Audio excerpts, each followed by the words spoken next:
spend some time going over the criteria for judging speeches and some specifics about scoring as well. It's very easy for, especially for a judge who's new and hasn't done this before, to wonder what the appropriate way is to score. The number one thing to keep in mind, and we mentioned this a little bit earlier, but it's really important to reiterate, is that it is essentially important to be fair and to be consistent. And as I mentioned earlier, being fair means providing a score that is reflective of the student's actual performance during the competition. And consistency boils down to ensuring that you are treating the students as well as scoring the students in as consistent a manner as possible. Another way to summarize this is you need to ensure that you are scoring students against the rubric. And we have a very defined rubric for the speech event. You're scoring students against that rubric, not against each other. This is not a ranking process. You're not trying to put them in a rank order. You need to ensure that you are keeping that rubric in mind for each and every one of those students. Another thing to keep in mind is that you should not save points. It's possible that the first student who comes into your room during the course of the evening or the afternoon may be the best speech that you see all night. It's possible that it isn't either, but it's important to keep in mind that you need to keep that rubric as the yardstick against which you are judging each speech. And if it's a great speech, then those points are theirs. If not, then the score again needs to reflect that. During the competition, we ask that judges do not discuss with one another their scores or their reception of a particular speech. So it's easy to ask what a reasonable score might be. Well, I'll give you a little bit of background first so you can understand exactly how academic decathlon is scored. As I mentioned before, decathlon is a 10-event competition. Each of the events has a maximum possible score of 1,000 points. If you look at the average scores in other objective academic decathlon events, which are typically test-taking types of events, so they are fully objective events, it's really rare for even a really, really good student to score above 900 points. For regional and state competitions, what you'll find is that the majority of the scores will fall somewhere between the 600 to the 850 range, maybe a little bit lower, maybe a little bit higher. You need to make sure that you are giving credit where credit is due. So for example, a poorly delivered speech may actually be a speech that was actually written and developed very well. And what we'll find when we go over the different areas of the rubric is that there are ways to reflect that in your score. So it's actually quite rare that you would have a speech that would, for example, on the score sheet, if it was a speech that was 700, came out to an average of 700 points, would be sevens all the way down on the scoring sheet. What you'll instead find, and what we ask you to really keep in mind as you're scoring, is that you keep in mind the different aspects of the speech that were either done very well or that were perhaps not done as well. So in the example that I gave before, that a poorly delivered speech may be a very well-developed speech, you may find that that speech actually scores somewhat well in an area like speech development or correctness or appropriateness, but perhaps in areas like voice and nonverbal, it doesn't score well at all. And an impromptu speech by nature is less likely to be as polished as a written, rehearsed, prepared speech that a student has practiced many, many, many times. However, it's important to keep in mind that a very, very good and excellent impromptu speech will actually kind of fool you into believing that it is a prepared speech. So it is important to keep in mind that, before you hand out 9s and 10s, for example, on an impromptu speech, keep in mind that even the really, really good impromptu speeches can actually sound like a prepared speech. At the very top of the form, we ask that you write your first initial and your last name in the space for the judge's name. This will help us identify if there's a particular question or an issue on a given form. We'll know exactly who filled it out so that we could perhaps come to you later in the evening and ask you a question. Besides the judge's name, your form must contain 11 marks. There are 7 marks or bubbles for the prepared speech section, 3 marks for the impromptu speech section, and 1 mark in the speech penalties section. You need to ensure that no less and no more than 11 marks are filled in for each and every form. If you wish to write comments, please do so only on the back side of the form.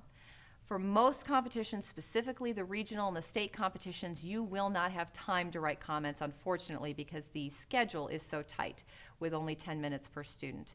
However, if you have time to scribble a quick comment that you think might help the student, please make sure that you do that on the back side of the form, the blank side of the form, so that the machine does not have any trouble reading the front side of the form.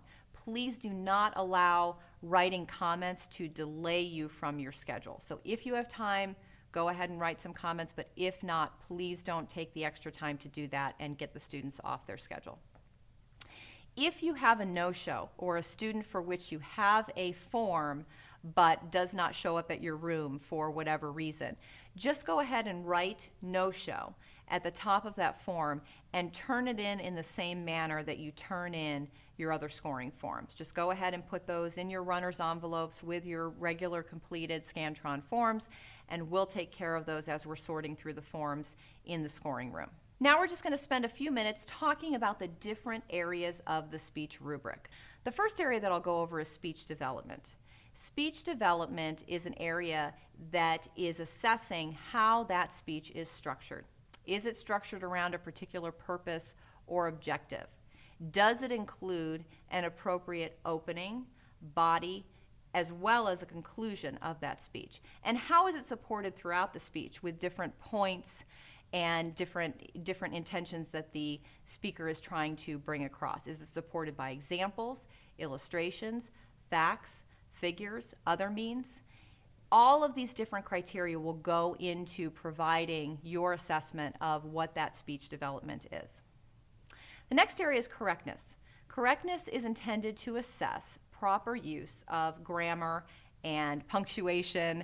Seems like a strange thing to talk about with respect to a speech, but obviously you can discern things like punctuation as a speaker is speaking.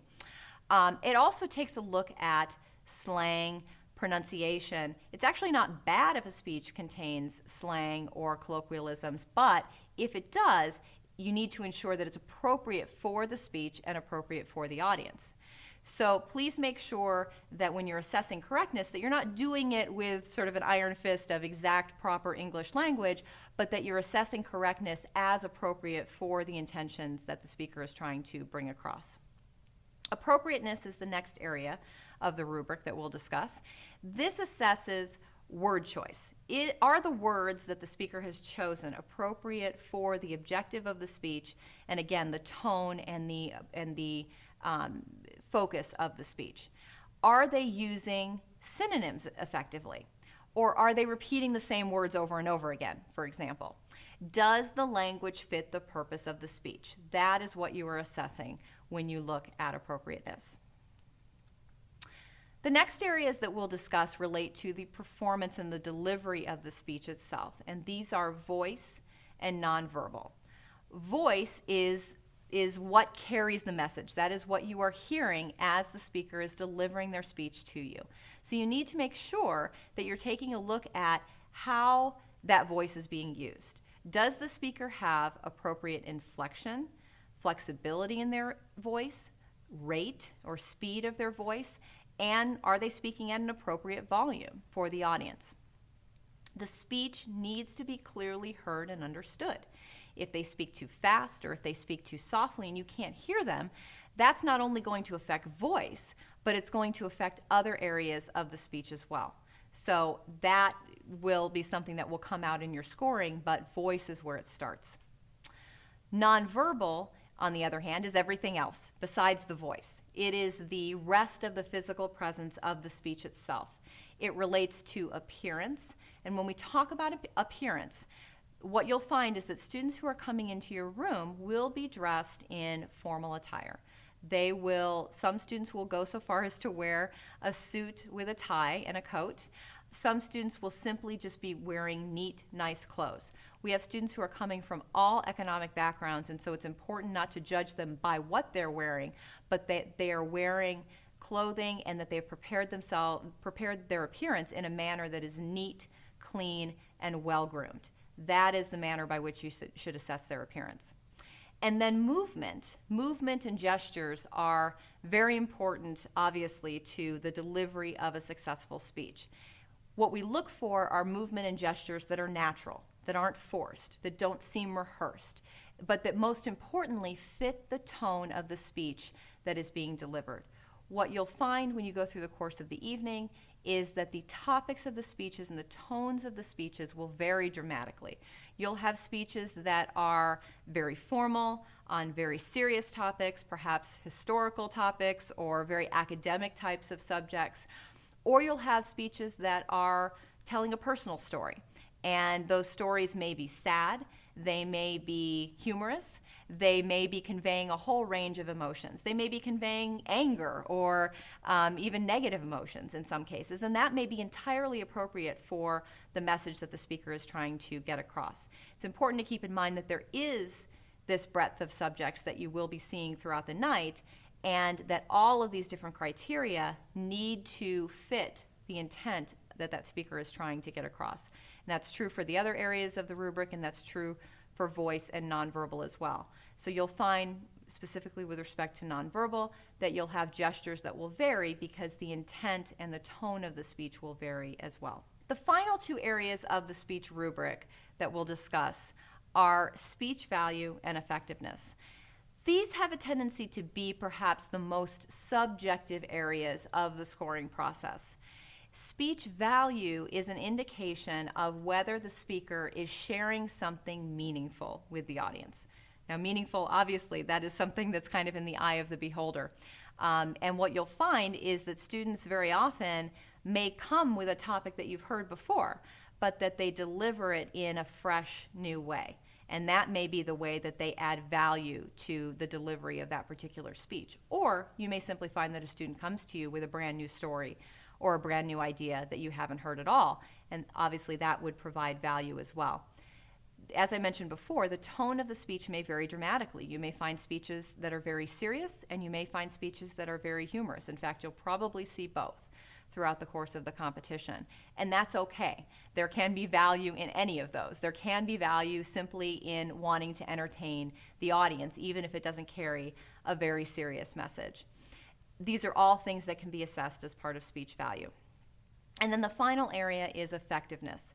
This is, again, a very subjective judgment of how the speech was received by the audience.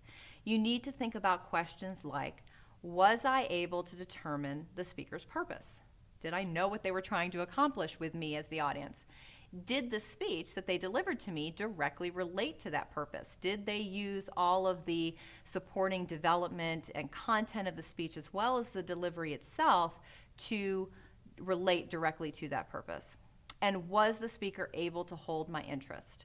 What you'll find is that even though these speeches are only 4 minutes long, it's possible that a poorly written speech may not hold your attention and your mind may start to wander.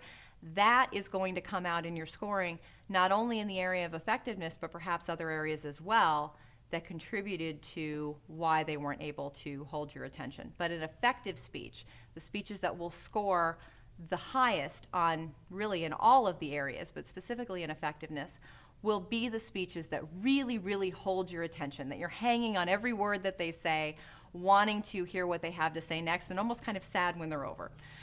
Those will be the speeches that you will find that will score the best. And I'll really end on that note in that you need to make sure, going back to what we talked about before, with respect to what an appropriate score is, you will have some speeches, hopefully most of you will have some speeches that will really blow you away. Those will be the speeches that you'll kind of look at the student and think, oh my goodness, is this a high school student? Is this someone who's delivering the speech to me is only 16 or 17 or 18 years old? Those will be the students that will receive those really high scores, those 9s and 10s. The other areas of the range may be very, very good speeches. Those may be the students who are receiving those 7s and 8s or 6s and 7s. They may be very, very well written speeches, very well delivered speeches, but they may not score as highly in all of these areas that we've discussed here today. Thank you very much for your service as judges. You're going to have a fun time today, and I really appreciate your support and your time.